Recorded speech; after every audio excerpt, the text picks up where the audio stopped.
Sarah Whitmore was 25 years old when her landlord gave her 3 days to vacate the boarding house room she could no longer afford. It was September 1879 in the Wyoming Territory near Laramie, and winter was 6 weeks away. She had $50, no family, and no prospects. Her husband, Daniel Whitmore, had died 4 months earlier from injuries sustained when his freight wagon overturned.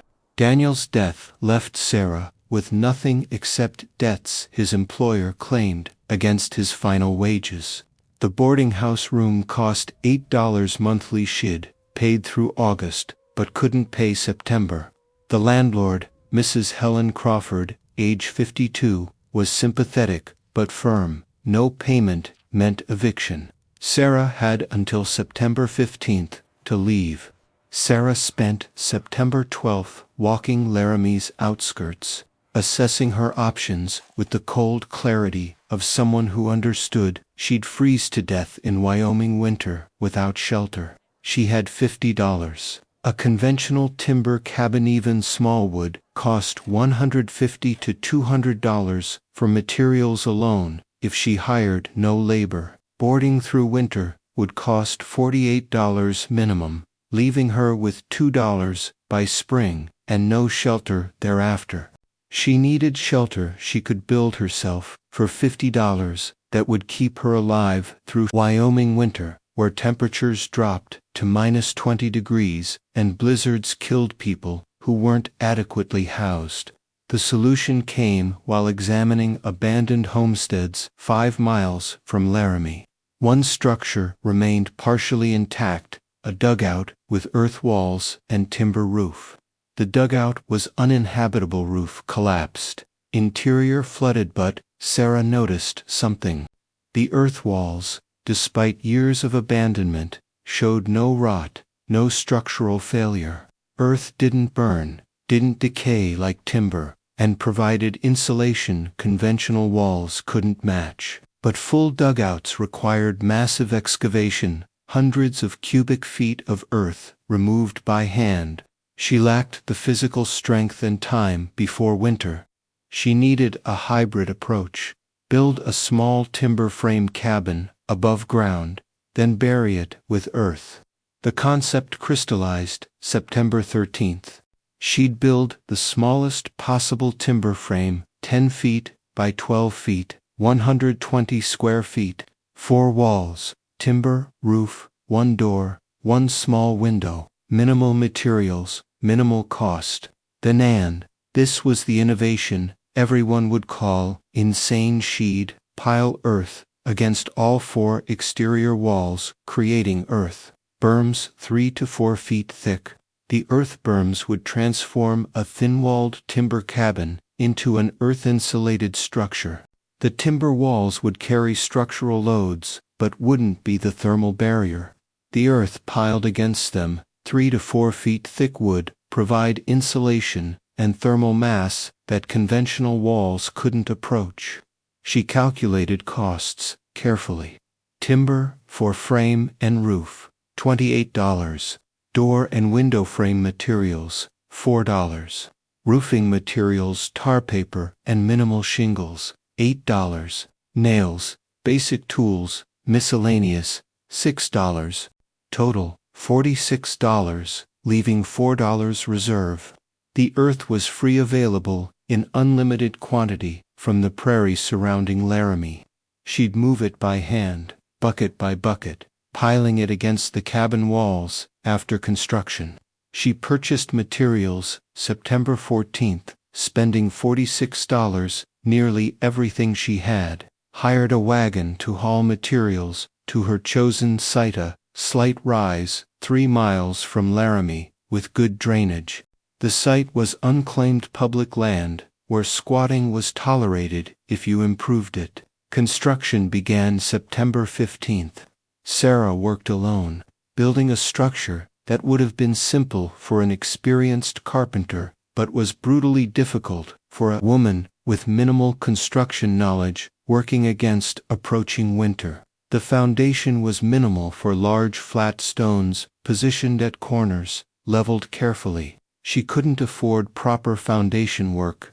The cabin would rest on these stones, with earth berms, eventually supporting the walls. The frame construction took 10 days of exhausting labor. She built the 4 walls as simple timber frames, vertical posts at corners and midpoints, horizontal beams connecting them, diagonal bracing for stability. Each wall was 10 or 12 feet long, depending on orientation, 8 feet high. The walls weren't sheathed with boards, just open frames that would later be covered on the exterior by earth. The interior walls she lined with scrap, canvas, and tar paper, creating minimal barrier against earth that would press against the frames from outside. This interior lining would prevent earth from pushing through the frame gaps into living space.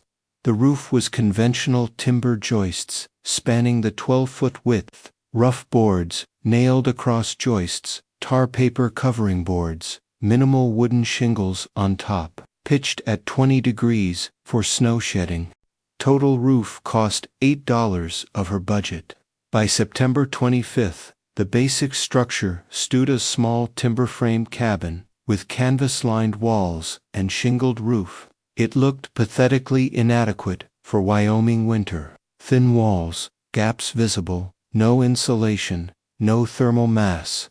Anyone seeing it would assume Sarah had condemned herself to freeze. Then she began the earth-berming work that would transform the structure from death trap to survival shelter, and would nearly break her body in the process. The earth-berming required moving approximately 240 cubic feet of earth, roughly 9 cubic yards, approximately 12 tons of material. 12 tons, 24,000 pounds. She'd move it, bucket by bucket, 35 pounds at a time, across hundreds of trips measured in blood, sweat, and determination. She started at the north wall, the side facing prevailing winter winds, the side that would take the worst punishment during blizzards. The strategy was deliberate. If winter arrived before completion, at least the most critical wall would be protected. She established a borrow pit 20 feet from the cabin, dug a depression in the prairie from which she'd extract earth. Wyoming prairie soil was dense clay mixed with prairie roots, difficult digging but excellent structural material that would pack firmly and shed water. Each bucket held perhaps 35 pounds when filled to capacity. She could carry that weight, but barely. Her arms would shake, her back would scream, her legs would tremble. She needed roughly 600 bucket loads to complete all 4 walls to 3-foot height with 3 to 4 foot horizontal thickness. The mathematics were brutal. 600 loads at 35 pounds each equals 21,000 pounds. If she could manage 20 loads per hour, optimistic, given her strength and the exhaustion that accumulated, she needed 30 hours of pure carrying time. Add digging time, dumping time, packing time, and she faced perhaps 60 to 80 hours of labor minimum. She worked 8 to 10 hours daily through late September and early October. Her body adapted and suffered simultaneously. Her shoulders developed aching knots from carrying buckets. Her hands blistered, then calloused, so thick she could barely feel the bucket handles. Her back developed a chronic, deep ache that never fully disappeared even when sleeping. The work rhythm became mechanical meditation. Dig, shovel into borrow pit. Break up clay with shovel blade. Fill bucket part weight 30 pounds, not more. Lift bucket. Carry 20 feet to cabin. Dump against wall base. Pack earth firmly with shovel back. Return to pit. Repeat. She counted loads. First day, 37 loads. Second day, 42 loads. Third day, 36 loads, because exhaustion slowed her. After 5 days, she'd moved perhaps 200 loads, 1/3 of what was needed. The north wall berm stood 1 foot high, clearly inadequate, but better than nothing. By early October, after 15 days of continuous work, the north wall berm was complete 3 feet high, sloped at 45 degrees, extending 4 feet horizontally from the wall base. Approximately 150 loads had built this single wall's protection. She moved to the east wall, then south, then west. Each wall required the same brutal labor. The borrow pit deepened as she extracted more earth. By mid-October, it was a depression 4 feet deep, 10 feet across, a visible scar on the prairie marking the cost of her survival shelter. The work nearly broke her. By day 20 of earth moving, she'd lost perhaps 15 pounds from the physical exertion and minimal eating. Her arms had become lean muscle and sinew. Her hands were permanently scarred. She developed a persistent cough from breathing prairie dust during digging. But the earth berms grew. The cabin transformation was visible daily. What had been an exposed timber frame became progressively more buried. First, the wall bases disappeared under earth, then the lower third of the walls, then half the walls. By mid-October, the cabin sat in the center of large earth mounds that surrounded it on all sides. The final work was critical, ensuring proper drainage so the earth berms wouldn't saturate with water and collapse against the walls. She sloped all berm surfaces at approximately 45 degrees, steep enough for water runoff, shallow enough for stability, created a shallow drainage trench around the entire perimeter, directing water away from the structure. The earth berms, when complete, looked like natural prairie mounds, with a small timber roof rising from their center. The structure had disappeared into the landscape, visible only as roof and upper 2 feet of walls. The transformation from exposed cabin to earth-integrated shelter was complete. The transformation was complete. What had been a thin-walled timber frame was now an earth-insulated structure with massive thermal protection. The earth berms 3 to 4 feet thick provided insulation value that 6 inches of timber could never approach. The total construction cost was $48 to under budget. The labor was 6 weeks of brutal solo work that left Sarah 20 pounds lighter and perpetually exhausted. But the shelter was built before winter arrived. The interior was sparse, 120 square feet, 10 by 12. A small cast-iron stove she'd purchased, used for $3, sat in the center. A simple bed frame with straw mattress, a small table, and 1 chair. Basic supplies. The space was tiny, but it was hers, built with her own hands, and designed she hoped to keep her alive. The community reaction, when people saw the earth-bermed cabin, was immediate. Ridicule, mixed with pity, for the foolish widow who'd buried herself alive before freezing to death anyway. Margaret Sullivan, age 43, wife of a successful merchant, organized a charity visit in late October with 3 other townswomen. They came expecting to find Sarah in desperate conditions, requiring rescue before winter killed her. They stood outside the strange half-buried structure, a small timber roof rising from large earth mounds, and shook their heads at the obvious insanity. Sarah, Margaret said gently, "You've buried your cabin in dirt. Earth is cold and damp.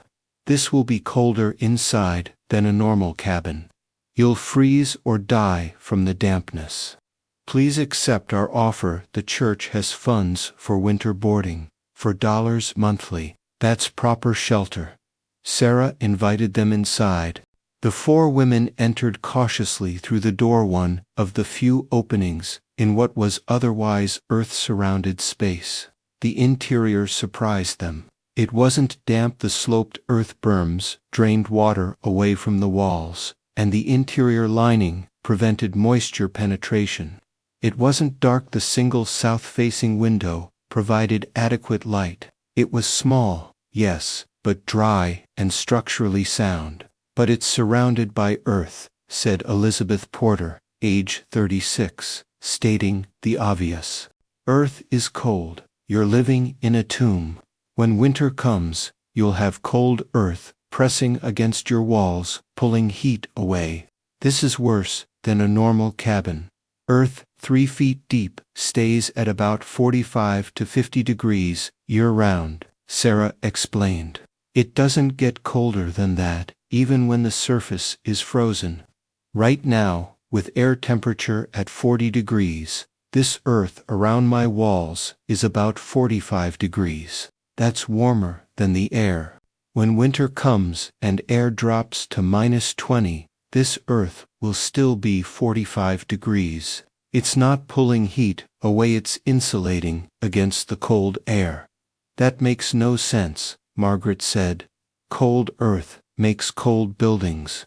Everyone knows this. Root cellars stay at 45 to 50 degrees year-round because they're surrounded by earth at depth, Sarah countered. That same principle applies here. The earth berms insulate my thin timber walls. Instead of heat escaping through timber into -20 air, it escapes into 45-degree earth. The heat loss is much slower. The women left unconvinced and certain Sarah would be begging for rescue by December. Through November, as temperature dropped from 40s to 30s to 20s, the earth-bermed cabin proved exactly as effective as Sarah had calculated and provided psychological comfort she hadn't anticipated but desperately needed. With outside temperature at 30 degrees and a small fire burning in the stove, just 2 or 3 pieces of wood, creating moderate heat, the interior stabilized at 58 to 60 degrees. This was remarkable because conventional cabins of similar size with thin walls required massive fires consuming 5 to 7 pieces continuously to maintain 55 degrees at the same exterior temperature. The thermal dynamics were exactly as predicted, but more elegant in practice than theory suggested. The earth berms surrounding the walls maintained approximately 45 degrees, regardless of air temperature fluctuations. This stable temperature was the key to everything. Heat, escaping from the 60-degree interior, traveled through the canvas-lined timber frame, then through the 3-foot-thick earth berms. But the temperature gradient, the difference driving heat flow, was modest. From 60 degrees interior to 45 degrees in the earth, only 15 degrees difference. In conventional cabins, the temperature gradient was brutal and unforgiving. From 55 degrees interior directly to 30 degrees exterior air, 25 degrees difference. That severe gradient drove rapid heat loss that no reasonable burning could overcome. Sarah's earth berms cut the gradient nearly in half, dramatically slowing heat escape. The fuel consumption was approximately 1/3 what conventional cabins required, and the difference became more pronounced as exterior temperature dropped. When exterior temperature fell to 20 degrees in late November, conventional cabins faced 35-degree gradients and burned wood desperately. Sarah's cabin still faced only 15-degree gradients because the earth stayed at 45 degrees. She maintained comfortable temperature, burning 1 cord monthly, while neighbors burned 3 cords, achieving inferior results in larger spaces. Her daily routine developed around the thermal efficiency and the psychological comfort of living in a shelter that actually worked. She'd wake in the morning to interior temperature at perhaps 54 degrees, the overnight fire having burned down to coals. The small space retained heat well enough that temperature dropped only 4 to 6 degrees overnight. She'd rebuild the fire from coals, add 3 pieces of wood, open the damper, watch flames catch and grow. Within 30 minutes, interior would climb back to 58 degrees, where it would stabilize with moderate burning. The speed of heating was due to the small volume 120 square feet, meant minimal air to warm. She'd cook breakfast on the stove, simple meals of porridge or fried eggs, while the same fire provided all heating needs. The integration of cooking and heating in the small space eliminated waste. Every BTU generated served dual purpose. The midday hours felt almost luxurious compared to what she'd experienced in conventional boarding house rooms during previous winters. The earth-bermed cabin maintained stable, comfortable temperature without the constant fire-tending desperation conventional heating required. She'd sew by the south window, adequate light during clear days, working on garment alterations she sold in town for small income. The silence was profound and comforting. The earth berms surrounding the walls blocked wind noise almost completely. Wyoming wind that howled across the prairie and rattled conventional cabins was reduced to distant whisper inside Sarah's earth-protected space. The quiet allowed concentration and peace impossible in drafty conventional structures. The evenings were when the thermal superiority became most apparent. In conventional cabins, evening meant the desperate race against darkness and falling temperature. People would load fires heavily for overnight, knowing temperature would still drop to 45 degrees or colder by morning. Would bundle under multiple blankets, dreading the cold hours ahead. Sarah's evening routine was different. She'd bank the stove around 8 p.m. with 3 or 4 larger pieces positioned to burn slowly through the night. Would close the damper partially, creating slow smolder that would last 8 hours. Then she'd go to bed under 2 blankets, not because she needed heavy covering, but because that was comfortable sleeping temperature.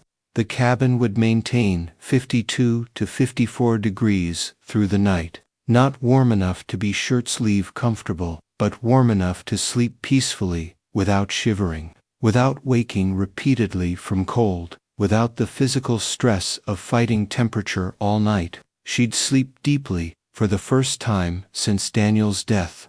The security of the earth-surrounded shelter, combined with adequate temperature, created psychological safety she hadn't realized she'd been missing. This wasn't desperate survival, it was actually living comfortably in conditions that made conventional housing barely adequate. December brought the catastrophic blizzard that tested everything and proved Sarah's earth-bermed cabin superior to conventional construction in ways that saved her life, while conventional cabins failed and killed people throughout Wyoming territory. The blizzard arrived December 16th, with weather signs Sarah had learned to recognize: pressure drop, wind shift, temperature falling rapidly despite clear sky. By afternoon, the first snow began. By evening, the storm had intensified into full Arctic fury that would last for days and kill 7 people within 20 miles of Laramie. The snow fell at 2 to 3 inches per hour, accumulating to 3 feet total depth. But snow alone wasn't the killer.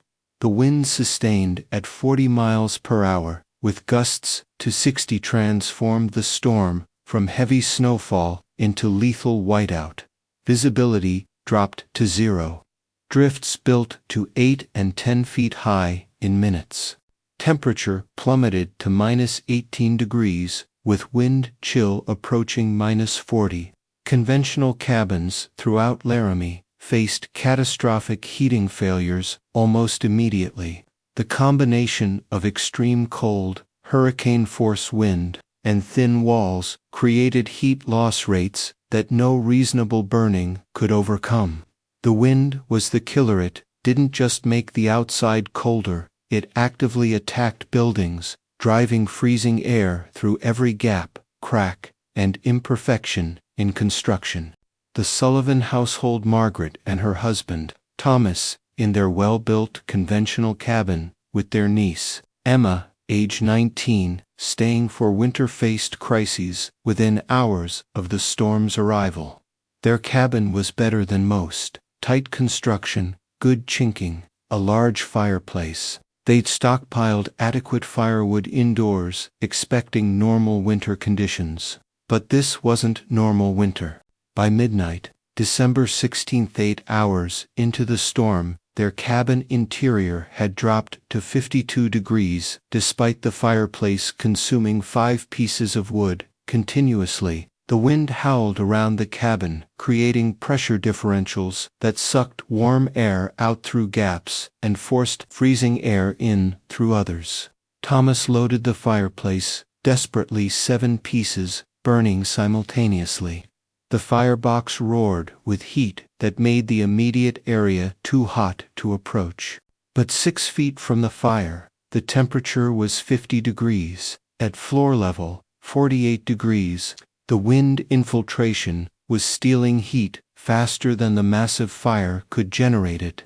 By dawn, December 17th day, Tootha Sullivan cabin interior was 49 degrees, with the fireplace burning maximum.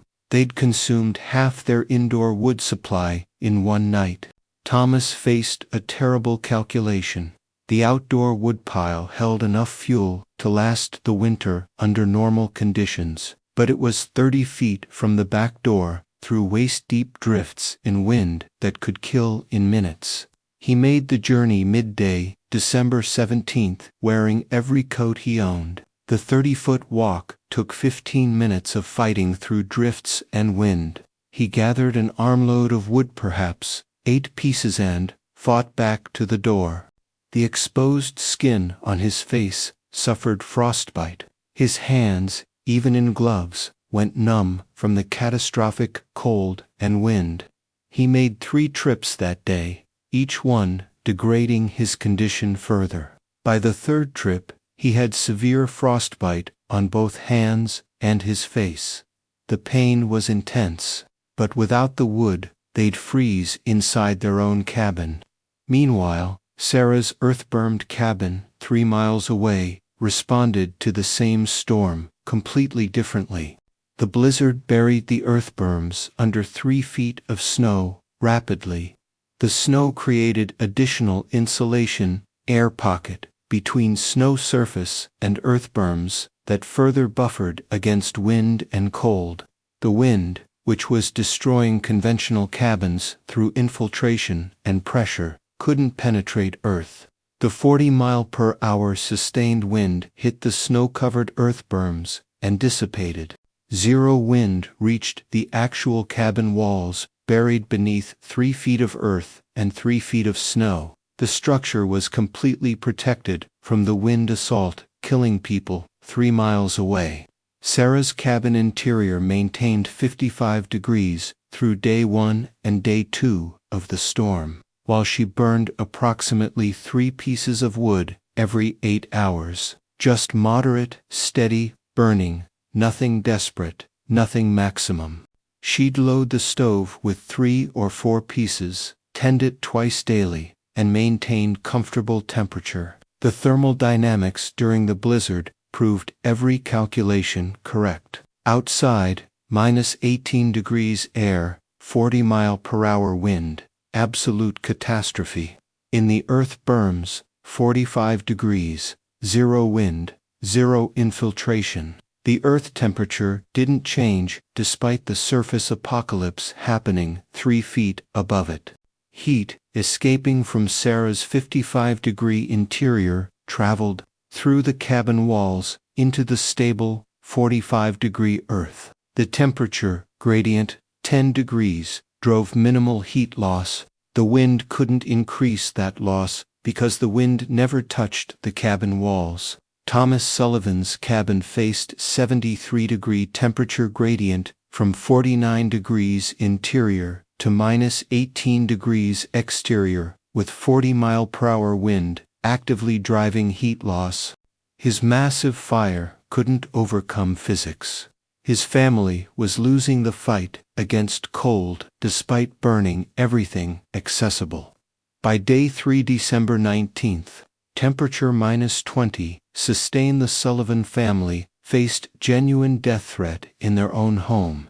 Interior had dropped to 46 degrees.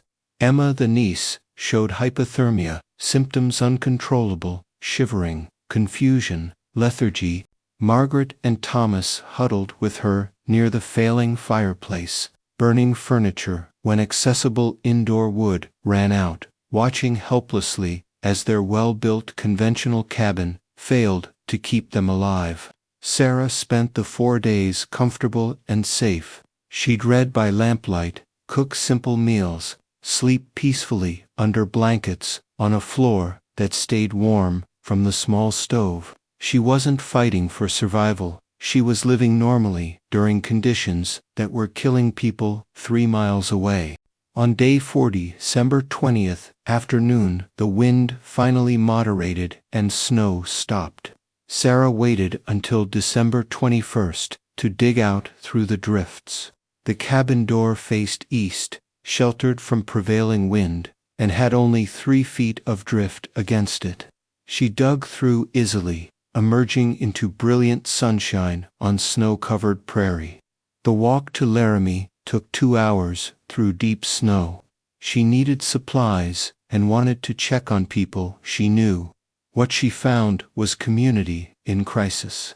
7 people had died during the blizzard, 4 from hypothermia, in inadequate shelter, 3 from exposure, trying to reach better shelter through the storm. Thomas Sullivan had severe frostbite, requiring amputation of 3 fingers.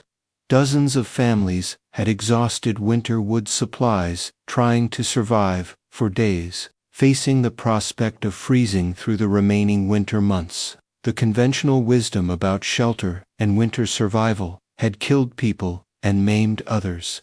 The conviction that earth-surrounded structures were cold death traps had prevented people from building the one type of shelter that actually worked during extreme conditions. Sarah's survival story spread rapidly. The widow who'd built the crazy earth-buried cabin for $50 had survived comfortably burning minimal fuel, while families in expensive conventional cabins had frozen, burned through winter supplies, or died. Margaret Sullivan, still in shock from watching her husband's fingers amputated from frostbite, suffered reaching firewood, visited Sarah's cabin, January 3rd, seeking to understand how someone in a $50 half-buried structure had been warm while they'd nearly died in their well-built conventional home. Sarah showed her the earth berms, explained the thermal mass, the stable earth temperature, the elimination of wind infiltration, showed her the fuel consumption 1/8 cord for 4 days versus the full cord Margaret's family had burned. The earth isn't pulling heat away, Sarah explained again. It's insulating against the cold air and wind. Your cabin has thin walls exposed to -20 wind. Mine has 3 feet of earth that stays at 45 degrees regardless of surface conditions. Heat loss is proportional to temperature difference. Your difference was 70 degrees, mine was 15 degrees. The mathematics were undeniable. The physics were sound. The results, survival versus death, were conclusive. By spring 1888, families had asked Sarah to help design earth-bermed structures. She consulted on proper berm constructions, slope angles, drainage, wall preparation, charged $1 per consultation income that supplemented her sewing work. The innovation spread slowly through Wyoming territory. Earth berming required massive labor, moving tons of earth by hand, and looked strange. But those who built earth-bermed cabins reported fuel savings of 50 to 70% and superior comfort during extreme cold. Sarah became known as the widow who'd survived the 1879 blizzard in a $50 cabin, while people in $200 conventional structures died or suffered severe injuries. Her practical engineering, born from desperation, proved superior to conventional construction wisdom.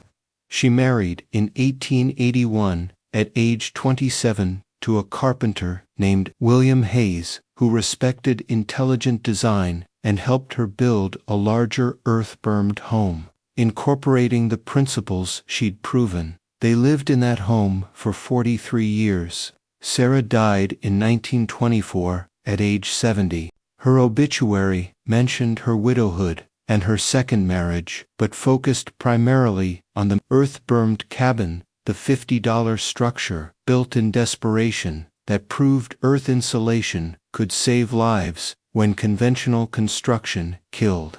The original cabin stood until 1936, when it was documented by University of Wyoming engineers studying historical building techniques. Their analysis confirmed the thermal efficiency. Earth berms, 3 feet thick, provided insulation equivalent to approximately 12 to 16 inches of modern fiberglass, achieved at essentially zero cost using free material moved by human labor. The story is about a widow who understood that expensive doesn't mean effective and conventional doesn't mean optimal, who recognized that earth dismissed as cold and worthless was actually superior insulation when properly deployed, who proved that $50 in intelligent physics could create shelter superior to $200 in conventional construction. Because sometimes the warmest cabin is the one that looks like a burial mound. The earth-bermed structure everyone called a tomb was actually thermally superior engineering, and building differently wasn't madness, it was survival through applied physics.